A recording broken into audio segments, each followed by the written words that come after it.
Hi everybody, welcome back to Shelly Moves. I just wanted to do a video today because I actually just filmed my first workout video, and before I posted it I really wanted to do a quick video just to talk about, fitness and weight loss and my perspective on the whole thing.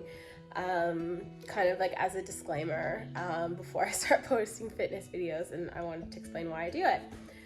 So to me, I think there is a very toxic relationship with people's bodies, especially women's bodies, especially like women who are in their 30s or 40s or postmenopausal, and what those bodies are actually supposed to look like.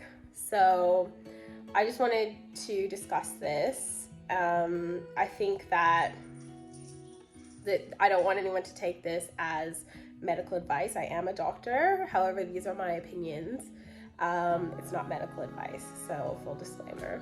So I always like to talk a little bit about my own personal journey. So I was, before I had kids, I was the kind of person who had just an extremely fast metabolism. I could eat what I wanted as long as I exercised and kept fit. I could pretty much just eat what I wanted. And I've also been blessed in a way that I was raised in a household where we didn't have takeaway. We didn't have very many unhealthy food choices. My mom didn't buy many processed foods or snacks or things like that. We were allowed to have one can of Coke a week. And that was pretty much it. So I was raised with very good, I think, in today's society, I was raised with very good food values. So that's something that sticks with you throughout your lifetime, I think. So I don't necessarily feel like I eat particularly badly. I like takeaway, but I don't really like fast food. I like takeaway now that I'm a mom because it's easy, unfortunately, but I would much prefer to have a healthy home-cooked meal, if that makes sense. I like hearty food. I'm not a sweets person. I love savory food. For the most part, I love to eat salad. I love to eat fruit. These are the things that I just naturally enjoy eating. So I'm blessed in that way. So I never really, I used to go on diets because I'd be like, oh, I'm fat. And now I look back at the photos of me being on a diet and thinking I was fat, and I'm just like, oh my gosh. This is how toxic our views are on women's bodies, because if someone like that was looking at photos of themselves and thinking that they needed to lose weight, there's definitely something wrong. So becoming a mom has changed my perspective on how I look at my body. One, because my body changed and there's no going back. So I look at celebrities, I'm amazed at how they've been able to bounce back after having a baby. I all the power to them, but I know my body will never be the same as it was before I had kids. And I'm okay with that now. I really am okay with it.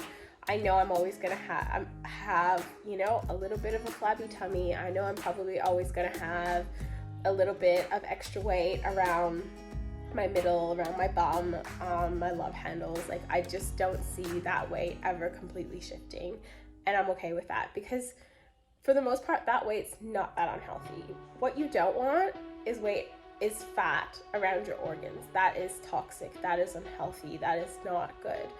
But the stuff that you quote unquote see, the flabby tummy, the love handles, the bum fat, that is actually not unhealthy fat. And you know what, it's great to reduce it to its maximum, but I think ever having the goal of completely getting rid of it, for most people, is just unrealistic. So that's my perspective. I know other people have other perspectives, and I respect all opinions, but that's just my perspective. So I just want to be the best version of myself, and I've accepted that having a little bit of extra weight is going to be included in that best version of myself. And that's okay. With my second pregnancy, I didn't gain a lot of weight. Like, I gained the same amount of weight as I did in my first pregnancy, but postpartum, it was a lot harder to shift. And I'm not sure if that's just being a bit older, if that was just, you know, the circumstances of my life and being more stressed. I don't know if that was different eating habits, if that was, I also had a type of contraception after I had my son that is really good, but it also doesn't help you to lose weight. I'm also still breastfeeding, so, you know, whenever you're breastfeeding, your body's not letting go of any extra weight that easily because you need it to produce the milk. So for a long time, I was just like too busy with other things to really have that much time to care about it. Probably when my son was about 6 months old, I started training really hard. And that's when I realized that this is not the same situation as it's always been. Because I was training sometimes up to like 5 days a week, like super heavy weights, like doing the reps, like really, really putting the work in and still not shifting any weight. And I was just like, this is ridiculous. So then I really had to look at my diet because I felt in myself that I did need to lose some weight. I felt like I was above the weight that I wanted to be at. And I was concerned that it was probably not that healthy to stay at the weight that I was at. So that's when I started looking at my diet when the time was right. So after my son turned a year old, I was like, okay, I'll continue breastfeeding, but I know now that after a year, like, he's comfortably eating solid food, and I'm not gonna risk my milk supply if I do diet and lose a bit of weight. So I did combination of intermittent fasting and portion control, because I felt like those were things that I could change in the long term. Those are two things that, for me, I feel like I would easily adopt into my normal day-to-day life. So I started doing like small things, like instead of taking a big plate for dinner, I would take a small plate, and if I was still hungry after 15 minutes, I would make myself an extra serving of salad. And then I was still hungry after another 15 minutes, then I'd have an extra serving of something else. And just like, you know, just my diet, like I ate the same things, just less of them. I also started making sure that I was including a salad with every single meal. So even if I was having like pizza or something completely unhealthy like a burger, I made sure that that half of my plate was covered with vegetables. And that shifted about 7 kilos. So it was that in combination, I changed my contraception. Like I said, my son was a year old, so I wasn't breastfeeding as much. I started exercising every morning because I had a later start at my job at that particular time. So I started at 9 instead of 8. So I had an extra hour in the morning. So I would go to the gym in the morning. And for me, that's the best time for me to work out because nothing can get in the way in the morning. You just get up, you get on your clothes, and you go. And I'd have my shower at the gym. I get changed into my work clothes at the gym, and I go straight to work from the gym, and I'd have a protein shake for breakfast after my workout. So that worked really, really, really well for me. It might not work for you. Now I've got probably another 5 kilos to go before I'm at a place where I'm ready to just change into a weight maintenance phase. And I think that's important. Like, I think everyone always talks about weight loss. What about maintaining your weight? And isn't that more important? Don't we spend more time in our lives trying to maintain our weight than trying to lose weight, or in some people's cases, trying to gain weight? And no one ever talks about how do you maintain your weight? Like, what do you do to maintain your weight?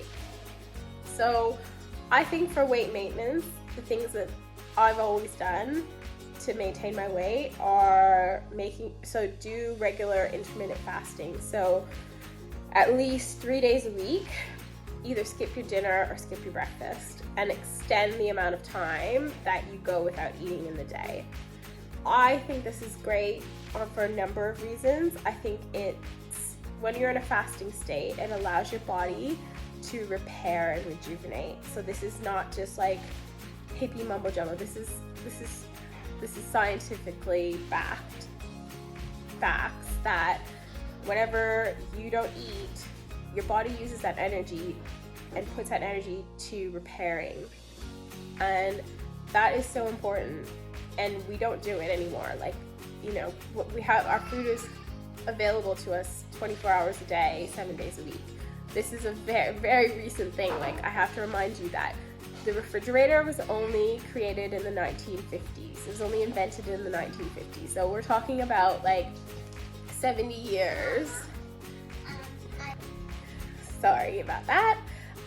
We're talking about 70 years that we've had food available to us.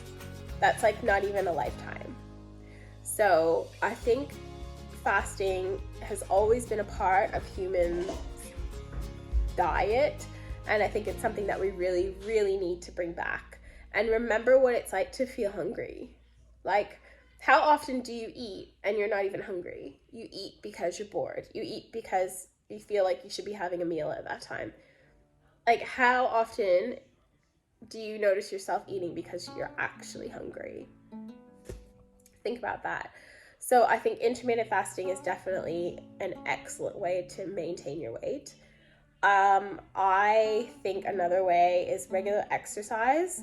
I think doing fasted cardio is a great way to maintain your weight and lose weight, but I think also it should be a part of weight maintenance.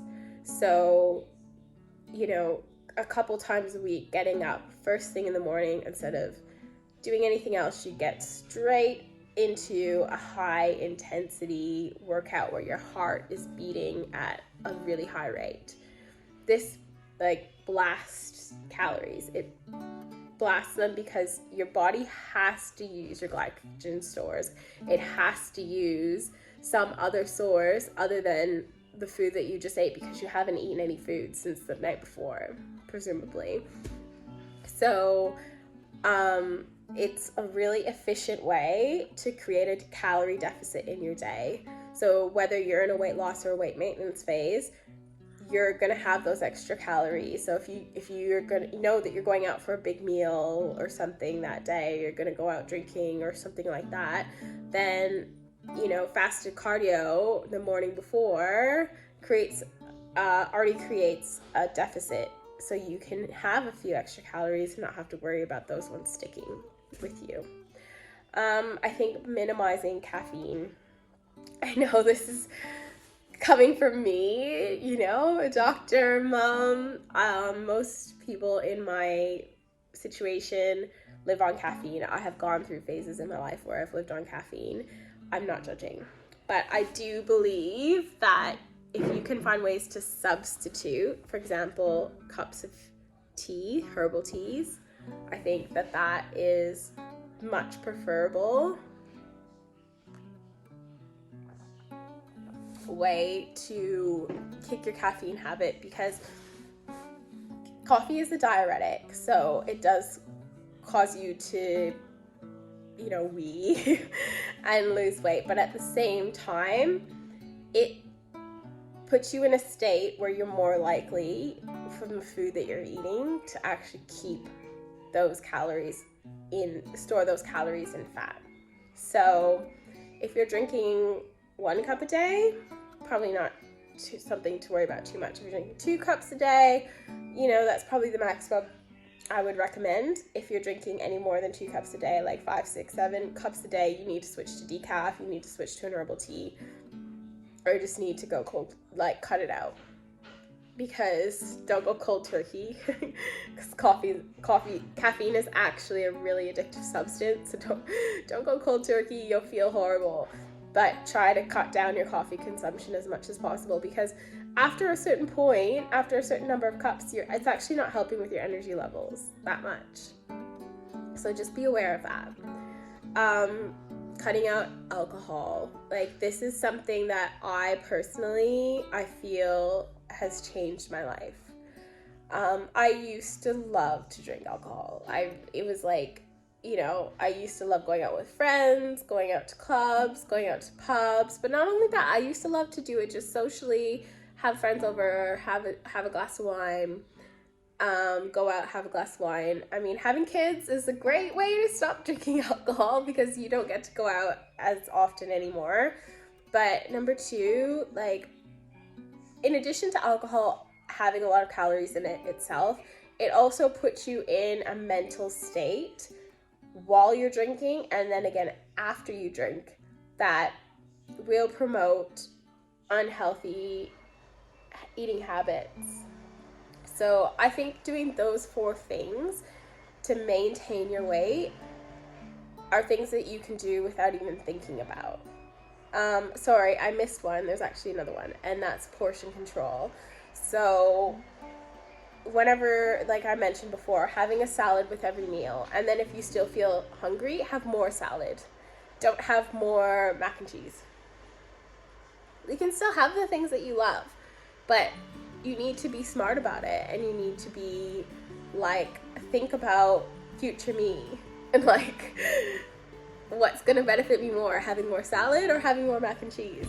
And that's the thing, like, when we're eating, we don't think about future me. We think about me right now, and I'm hungry, and mac and cheese is there, and I want to eat it. But anyhow, so those are my 5 pieces of advice on how to maintain your weight. It's worked for me over time. Currently, I'm in a weight loss phase. It sucks. It's not where I want to be, but like I said, I've lost 7, and I'm probably 5 kilos away from when I'm going to swap over to a weight maintenance phase. And yeah, and then it's just all about maintaining your weight or improving your fat to muscle ratio, things like that. But it's not about dropping the pounds. So I'm looking forward to that. But I just wanted to say this. Wherever you are, whether you're 40 kilos away from your goal weight, or you're 10 kilos below your goal weight, or you're at your goal weight, just love yourself. Because one thing that I know for sure is that if you don't love yourself, if you don't look in the mirror and tell yourself, you know what, you look great, I'm proud of you, I love you, every single day, if you don't feel that self-love for your body, you're not going to feel it. 40 kilos lighter, 10 kilos heavier, you're never going to feel it. So I think it's time that we start loving our bodies, especially as women. And I think it's time that we start showing what a real female body looks like over time. And a 20-year-old body doesn't look like a 30-year-old body, doesn't look like a 40-year-old body, doesn't look like a 70-year-old body. And you know what? They're all great. So that's my video for today. Don't forget to keep moving, and we'll see you again soon. Don't forget to like and subscribe.